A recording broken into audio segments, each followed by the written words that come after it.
Ng umaga po sa lahat ng Pilipino. Ako po si Technical Sergeant Michael Marlon Marcelino, 781101, Philippine Army Retired. Ako po ay naglabas ng video na ito upang ipaabot sa lahat na meron akong dumating na isang information na maaga pa lang ay gusto ko ang publiko ay makaalam kung ano itong information na ito.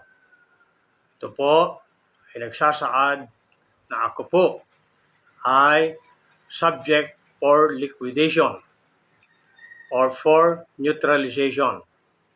Hindi po natin alam kung kailan at saan, pero pinapaabot ko po sa lahat ng nakakakilala sa akin ay pagdasal na lang po ninyo ang inyong kaibigan, kasama, o kung saan man tayo nagsama ay tanging dasal lang po ang aking hinihiling sa inyo. Nakahanda po ako na ibuwis ang aking buhay dahil po siguro ito sa aking paglilingkod bilang isang sundalo, lalo na sa Philippine Army.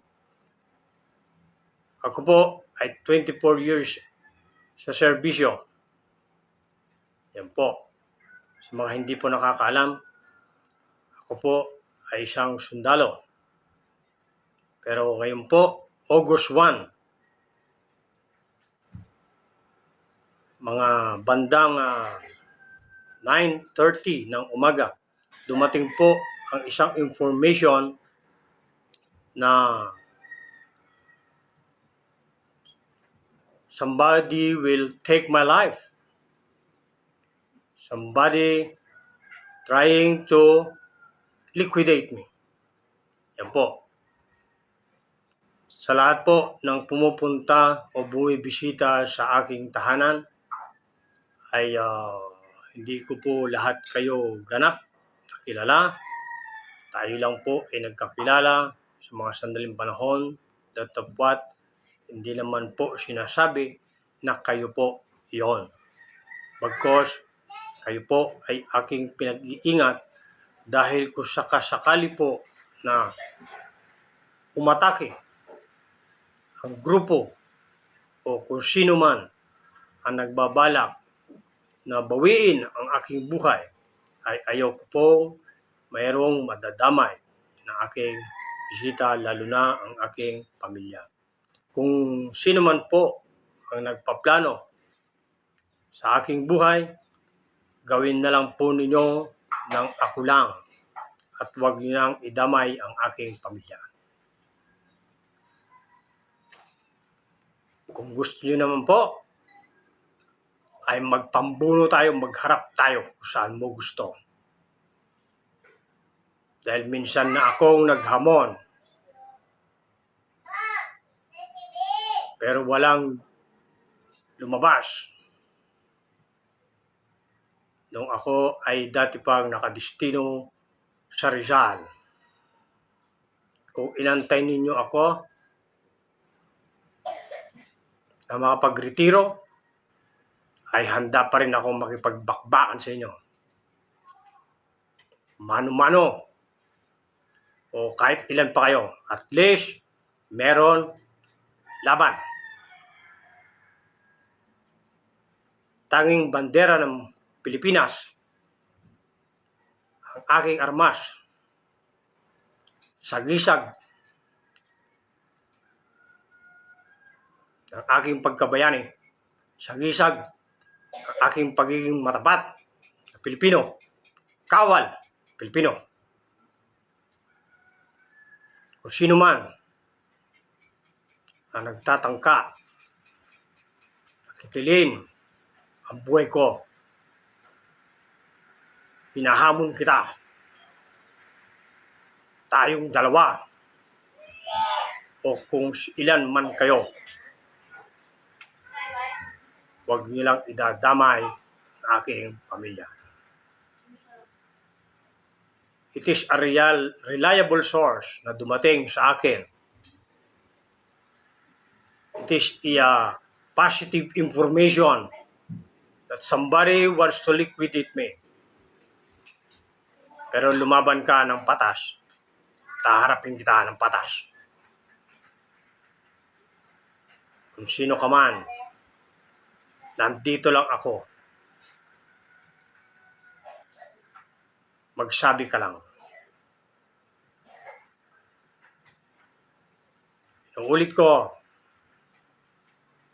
kung sino ka man, magsabi ka lang kailan, saan. Handa akong mamatay para sa bayan ko, Pilipinas.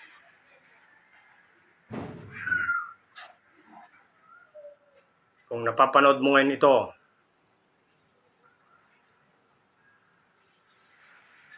hinahamon kita kung sino ka man. Hindi ako natatakot. Tanging sa Diyos lamang ako natatakot.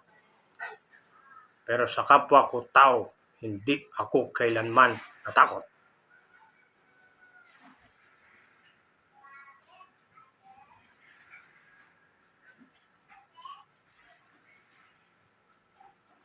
Huwag mo lang idadamay ang pamilya ko.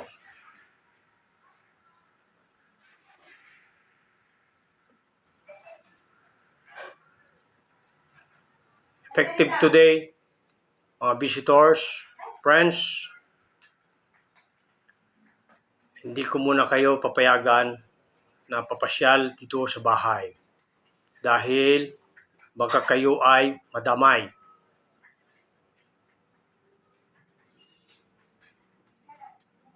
Ayoko kayong madamay.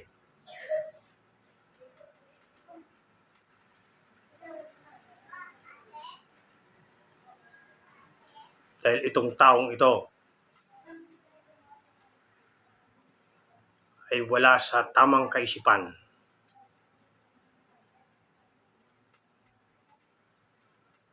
I am now trying to get some more information about you.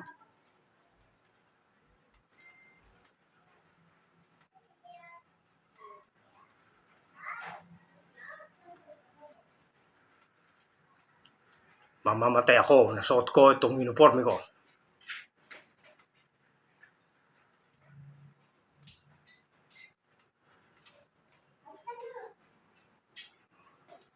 Alalahanin mo, wala kang watawat.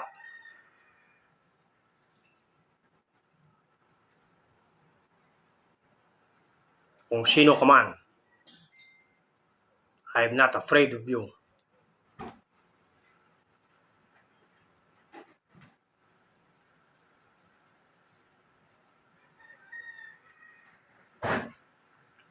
Fight me.